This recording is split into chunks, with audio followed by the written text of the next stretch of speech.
Deus chamou um grupo de pessoas especiais para viver num tempo especial e cumprir uma missão especial. Há 2000 anos atrás, Jesus Cristo apresentou eventos que ocorreriam na natureza e na sociedade que antecederiam o seu retorno. Bem, é verdade, temos ouvido falar de guerras e rumores de guerras há bastante tempo, mas hoje vemos estas coisas ocorrendo, como se deste preciso momento Jesus estivesse falando quando disse que ouvireis falar de guerras e rumores de guerra, fomes e pestilências, tremores de terra em vários lugares. Basta abrir os jornais para perceber que o mundo está em convulsão, a natureza está em convulsão, calamidades por toda parte. A comunidade científica diz estarmos a viver o efeito ou consequência das mudanças climáticas. E há quem diga que é só o princípio. Aliás, Jesus Cristo mesmo disse: e quando virdes todas essas coisas, não vos preocupeis, porque é somente o princípio das dores.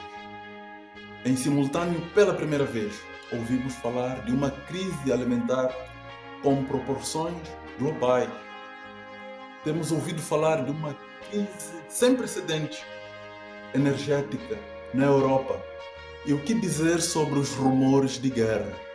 Enquanto a China não sabe quando é que vai atacar Taiwan, ninguém sabe quando é que Israel e Irã vão entrar em conflito diretamente no campo de batalha.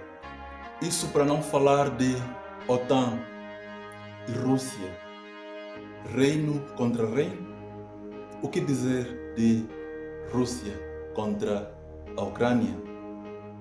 Vejamos na íntegra as palavras de Cristo. Leamos Lucas 21. Quando ouvirdes falar de guerras e revoluções, não vos assusteis, pois é necessário que primeiro aconteçam essas coisas, mas não será o fim. Então lhes disse: levantar-se-á nação contra nação, reino contra reino, haverá terremotos, epidemias e fome em vários lugares, coisas espantosas e também grandes sinais no céu. Antes, porém, de todas essas coisas, lançarão mão de vós e vos perseguirão, entregando-vos às sinagogas e os cárceres, levando-vos à presença de reis e governadores por causa do meu nome. A Bíblia fala de pestilências. Não sei se você se recorda de alguma. Bem, o mundo está em convulsão e algumas poucas pessoas privilegiadas sabem de facto o que está a acontecer, sabem de facto o que está prestes a ocorrer. São aquelas pessoas que têm a verdadeira luz, a verdade de acordo com aquilo que Jesus explicou. Entretanto, precisamente aquelas pessoas que têm a verdadeira luz, que têm a verdade, elas estão dormindo. Aquelas pessoas que têm a missão de despertar, de acordar, de chamar as pessoas para que possam enxergar, para que possam ver o que de facto está acontecendo. Essas mesmas pessoas, neste momento, estão adormecidas. Elas não podem fazer muito e precisam ser despertas, precisam ser acordadas, para que elas mesmas também possam assim acordar os outros. Estes eventos que estamos a presenciar, eles ocorrem precisamente para despertar a este grupo especial de pessoas, para permitir que estas pessoas, ao contemplarem todas essas coisas, compreendam que as coisas mudaram, que estamos num tempo diferente e é hora de trabalhar. É hora de fazer alguma coisa. É hora de chamar outros das trevas para a maravilhosa luz. Talvez eles dormem pelo encantamento deste mundo. Quem sabe estão comprados, alienados pelo sistema deste mundo. Talvez os sonhos e anseios deste mundo, das pessoas deste mundo, passaram a ser os sonhos e os seus próprios anseios. Em vez de uma pátria maior, uma pátria superior, passaram a almejar esta pátria daqui de baixo, e se esqueceram de que temos uma missão a cumprir, temos um caminho a percorrer e estamos quase lá. Ao permitir que todas estas calamidades tenham lugar neste mundo, Deus quer com isso fazer com que o seu povo acorde, quer fazer com que o seu povo desperte e se recorde dos 4 anjos. que estão lá em Apocalipse capítulo 7. Os anjos que estão segurando os ventos nos 4 cantos da terra. Se alguns países ainda não atacaram outros, se calhar seja porque os 4 anjos ainda estão fazendo ali o seu trabalho. E por que estão fazendo o seu trabalho? Porque o povo de Deus ainda não está completamente selado.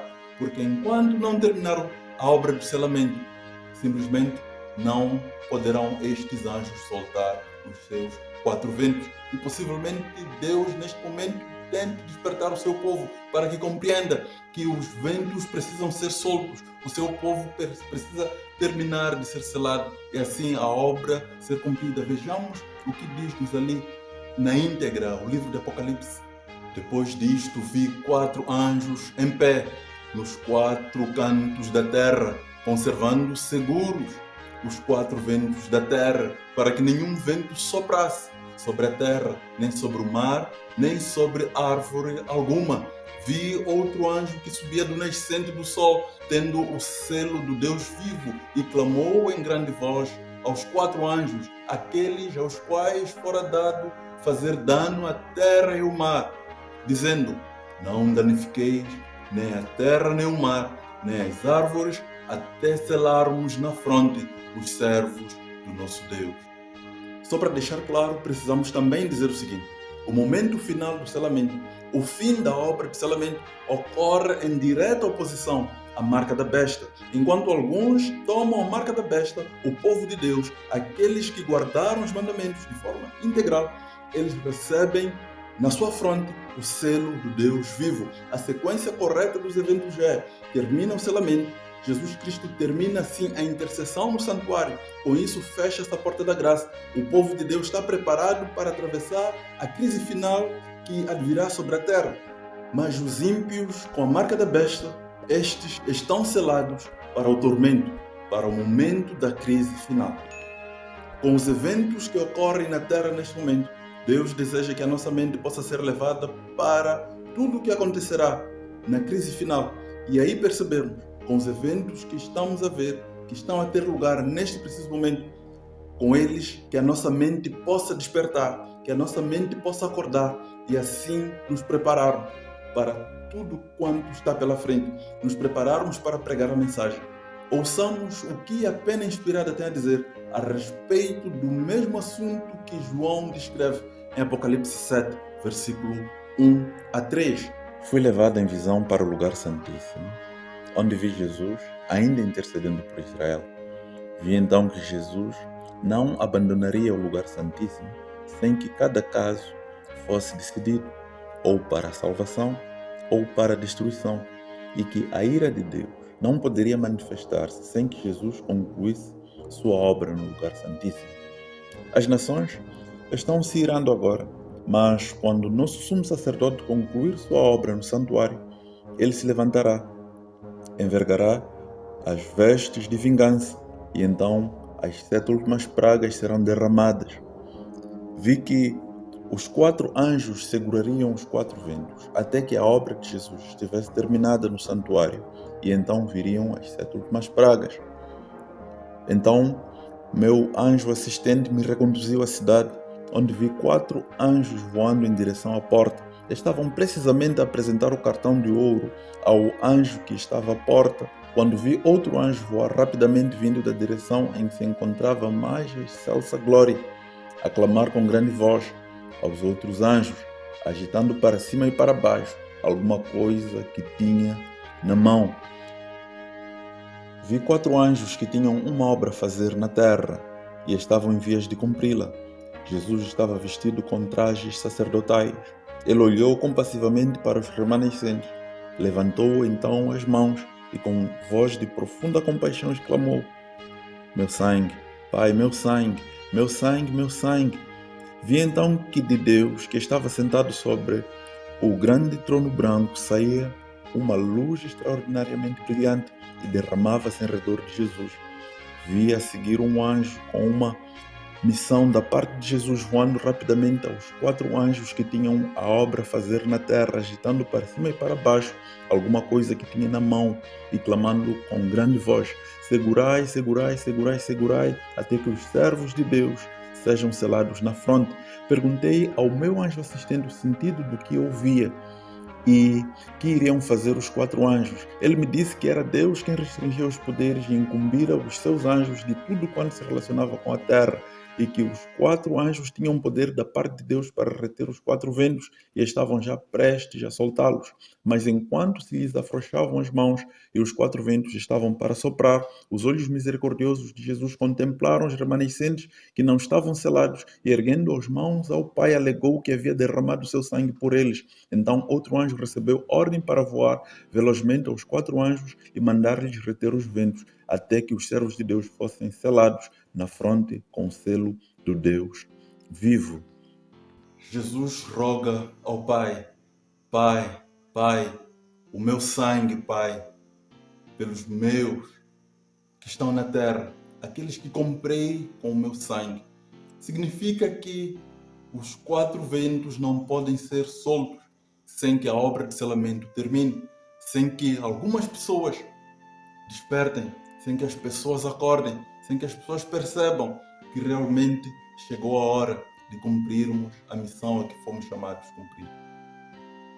Deus tem misericórdia de nós, mas não sabemos até quando esta misericórdia estará disponível. Não sabemos quando é que a porta da graça vai se fechar. As coisas só ainda não acontecem, principalmente porque Deus deseja que o seu povo acorde. Deus deseja que o seu povo perceba que está neste mundo de passagem, que está neste mundo para cumprir uma missão, que a terra não é esta. Ainda estamos no deserto. Saímos do Egito, caminhamos para Canaã, mas desta vez é a Canaã celestial.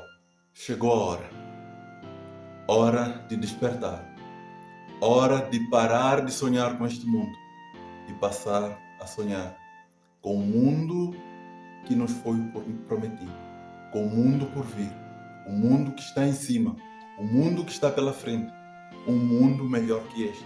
Não nos encantemos pelas coisas deste mundo. É hora de pregar, é hora de despertar, é hora de buscar conhecimento, é hora de estudar as Sagradas Escrituras, é a hora de estudar o Espírito de Profecia e perceber qual é a vontade de Deus para nós neste momento.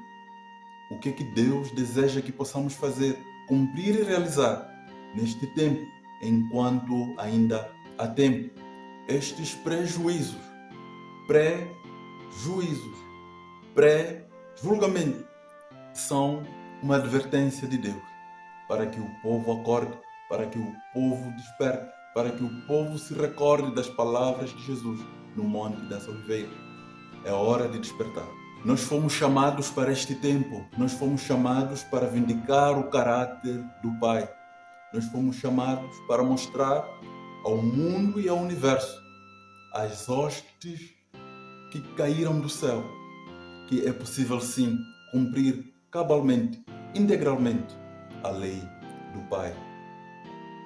1844, o fim das 2300 tardes e manhãs, marcou o início da nossa existência. Nós fomos chamados precisamente para viver no fim, e nós somos os que estamos no fim do tempo do fim. Você sabe que horas são? Que horas são no seu relógio? E que horas são no relógio de Deus? Será que as horas do teu relógio coincidem com as horas do relógio de Deus? O teu relógio está ajustado ao relógio do céu? Acorde, é hora de despertar. Os avisos estão aí. Cabe a cada um fazer a sua escolha, tomar uma decisão. Mas nós temos a luz suficiente para tomar a decisão correta. Existem pessoas dormindo nas trevas. E a nossa missão nesta hora, acordá-los. É nossa missão nesta hora, despertar. Somos todos forasteiros aqui e estamos todos de passagem.